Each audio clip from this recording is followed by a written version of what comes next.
প্রেক্ষাগৃহে শাকিব খানের নতুন ছবি মানেই বাড়তি উত্তেজনা। তার সর্বশেষ আসন্ন সিনেমা সোলজার নিয়েও এমনই আগ্রহ ছড়িয়ে পড়েছে দর্শকদের মাঝে। একদিকে নায়কের নতুন লুক, অন্যদিকে নায়িকা তানজিন তিশার প্রথম লুক প্রকাশ। সব মিলিয়ে সোশ্যাল মিডিয়া জুড়ে এখন শুধু সোলজার।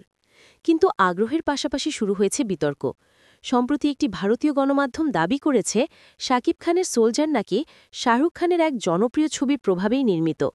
তাদের প্রতিবেদনে আরও বলা হয়, শাকিব যেমন বাংলাদেশের ভক্তদের কাছে কিং খান নামে পরিচিত, ঠিক তেমনি বলিউডে সেই উপাধি ধরে রেখেছেন শাহরুখ খানও।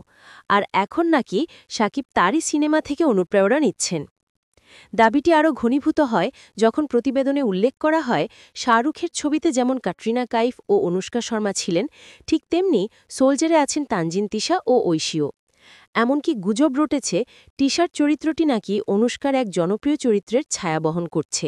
যদিও নির্মাতা বা প্রযোজনা সংস্থার পক্ষ থেকে এ নিয়ে এখনও কোনো আনুষ্ঠানিক বক্তব্য আসেনি। ফলে রহস্য আরও ঘনীভূতই হচ্ছে, সোলজার কি আসলে অনুপ্রাণিত গল্প নাকি পুরোপুরি মৌলিক চমক। এরই মাঝে নায়ক শাকিব খানের নতুন লুক নিয়েও চলছে তুমুল আলোচনা। ভক্তরা একে প্রশংসায় ভাসালেও অনেকের চোখে ধরা পড়ে পোশাক পরিচ্ছদের অদ্ভুত সাদৃশ্য। ভারতের জনপ্রিয় অভিনেতা পৃথিবীরাজ সুকুমারনের একটি পুরনো লুকের সঙ্গে শাকিবের লুক নাকি প্রায় হুবহু মিলে গেছে। কালো ডেনিম জ্যাকেট, কন্ট্রাস্ট স্টিচিং, লম্বা ঘন গোঁফ, সানগ্লাস, সবই যেন একই ছাঁচে ঢালা। পার্থক্য শুধু সানগ্লাসের ধরনে।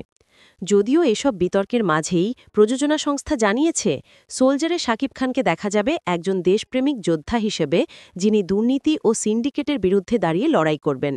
এখন দেখার বিষয়, দর্শকরা কি এটি শাহরুখ অনুপ্রাণিত বলে দেখবেন, নাকি বাংলাদেশের বড় পর্দায় শাকিব খানই নতুন চমক হয়ে উঠবেন।